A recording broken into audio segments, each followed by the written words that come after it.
ॐ भूर्भुवः स्वः तत्सवितुर्वरेण्यं भर्गो देवस्य धीमहि धियो यो नः प्रचोदयात्। ओम शांति शांति शांति। नमस्ते मेरे प्रिय दोस्तों, इस वीडियो में मैं एक बहुत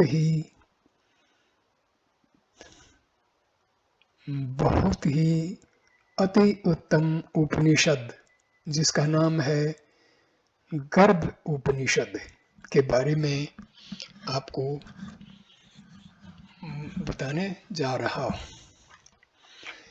यह पंचात्मक शरीर 5 के विषय रहता है, 6 का आश्रय रूप और 6 गुणों के योग वाला है, 7 धातु वाला है, 3 मल वाला है, 2 योनि वाला है, 4 प्रकार के भोजनों वाला है।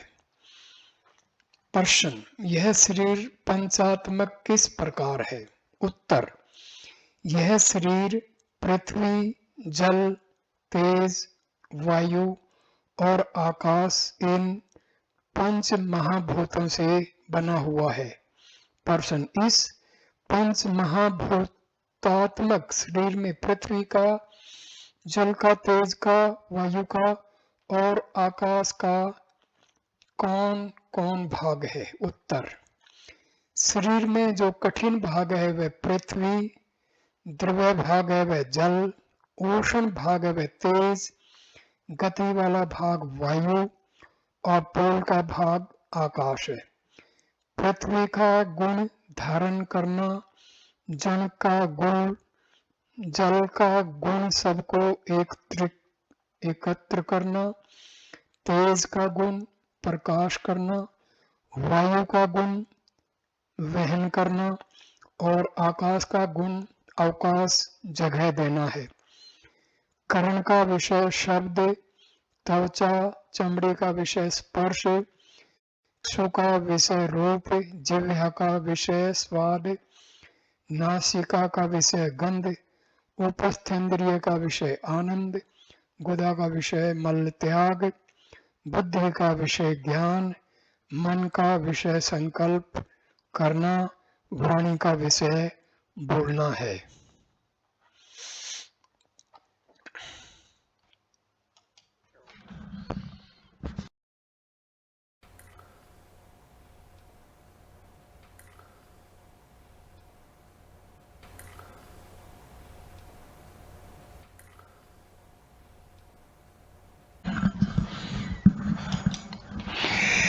प्रश्न: शरीर 6 का आश्रय रूप कहता है सो क्या है? उत्तर: मीठा, खट्टा, खारा, कड़वा, तीखा और कसाय रस को प्राप्त करता है। षड्ज, ऋषभ, गांधार, मध्यम, पंचम, धैवत, निषाद, ईष्ट, अनिष्ट और प्राणिधान ये 10 प्रकार के शब्द गुण हैं। शुक्ल, रक्त, कृष्ण, धूमर, पीत, कपिल और पांडर। प्रश्न: शरीर सप्त धातु वाला किस कारण कहता है? उत्तर: देवदत्तादि अमुक मनुष्य के द्रव्यादि विषय इस प्रकार उत्पन्न होते हैं, एक दूसरे की अनुकूलता के कारण। रस 6 प्रकार का होता है। रस में से रुधिर, रुधिर में से मांस, मांस में से मेद, मेद में से स्नायु, स्नायु में से हड्डी, हड्डी में से मज्जा, मज्जा में से शुक्र की उत्पत्ति होती है। पुरुष का वीर्य और स्त्री का रुधिर दोनों का संयोग होता है तब गर्भ होता है। सो हृदय में इस प्रकार की व्यवस्था करता है। अग्नि स्थान में जठराग्नि को रखता है, पित्त के स्थान में पित्त को रखता है, वायु वायु में से और हृदय प्रजापति में से कर्म से होता है। ऋतु काल में संगम होने से प्रथम रात्रि में गर्भ कलल रूप बनता है, 7 रात्रि में बुधबुधा रूप होता है, अर्ध मास के भीतर पिंड रूप होता है, 1 मास में कठिन, दूसरे मास में सिर की उत्पत्ति, तीसरे मास में पैर के भाग की उत्पत्ति होती है। चौथे मास में उस गर्भ में गुल्फ, जठर और कटी प्रवेश होता है। पांचवें मास में पीठ, छठे मास में मुख, नासिका, चक्षु और कर्ण होते हैं। सातवें मास में जीव से युक्त होता है। आठवें मास में गर्भ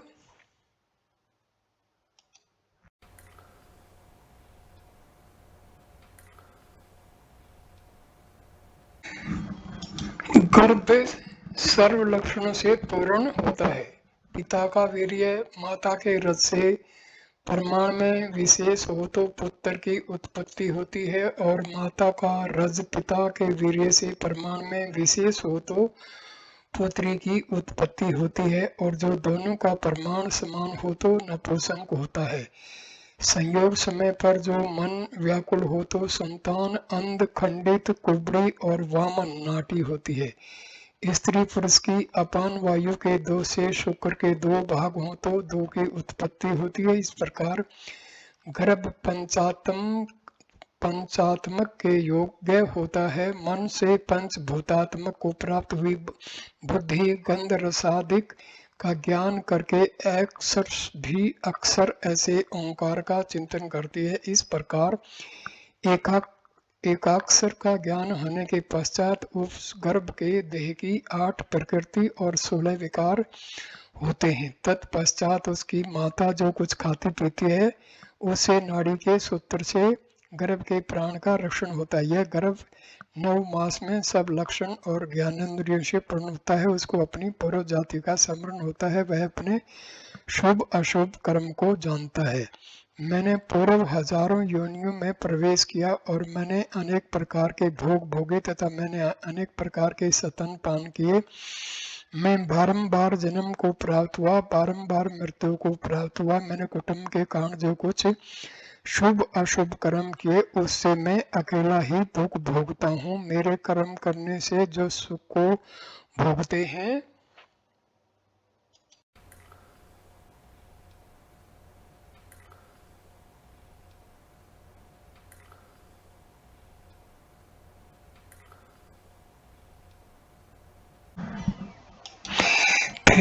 वे मुझको अकेला छोड़कर चले गए। मैं दुख रूप महान समुद्र में डूबा हुआ हूँ। इसको तर जाने का उपाय मैं नहीं देखता हूँ। जब मैं इस योनि से बाहर निकलूंगा तब मैं महेश्वर की शरण में जाऊंगा। जब मैं इस योनि से बाहर निकलूंगा तब मैं अशुभ कर्म के अक्षय करने वाले फल और मुक्ति के देने वाले नारायण भगवान के शरण में जाऊंगा। जब मैं इस योनि से मुक्त होऊंगा तब मैं अशुभ का अक्षय करने वाले और मुक्ति फल के देने सांख्य शास्त्र और योग का अभ्यास करूंगा। सनातन पर ब्रह्म का ध्यान करूंगा, तब तत्व ज्ञान को प्राप्त करूंगा। छोटे स्थान में सुकुट कर रहा हुआ अत्यंत दुख से दुखी जब योनि द्वार के पास आता है तब उसको वैष्णव वायु का स्पर्श होता है। इस कारण उसको जन्म मरण का स्मरण नहीं रहता और शुभाशुभ कर्म को नहीं जानता। प्रश्न, इस देह को शरीर कहने का क्या कारण है? उत्तर, इसका यह कारण है कि अग्नि इस देह का आश्रय करके रहा हुआ है। यह अग्नि 3 प्रकार की है, ज्ञानाग्नि, दर्शनाग्नि और कोष्ठाग्नि। अन्न पान लेह्य और चौस्य का पाचन करता है। दर्शनाग्नि रूप का दर्शन करता है और ज्ञानाग्नि शुभाशुभ कर्म जानता है। इन तीनों अग्नियों के भिन्न भिन्न स्थान मुख विषय आह्वनीय अग्नि है, उदर में गारप्य त्यागिनी है और हृदय में दक्षिणाग्नि है।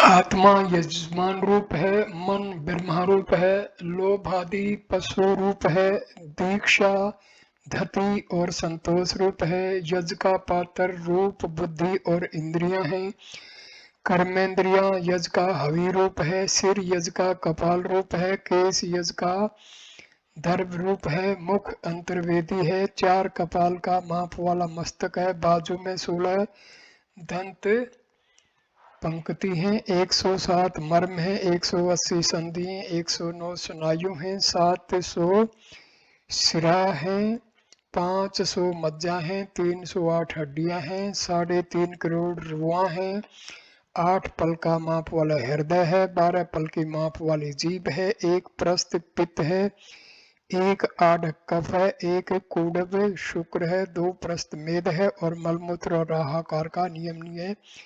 यह पिपलाद मुनि का कहा हुआ मोक्ष शास्त्र है, पिपलाद का कहा हुआ मोक्ष शास्त्र है। और इसके साथ ये उपनिषद पूर्ण हो जाता है और इसके साथ ये वीडियो भी संपूर्ण हो जाता है। नमस्ते मेरे प्यारे दोस्तों।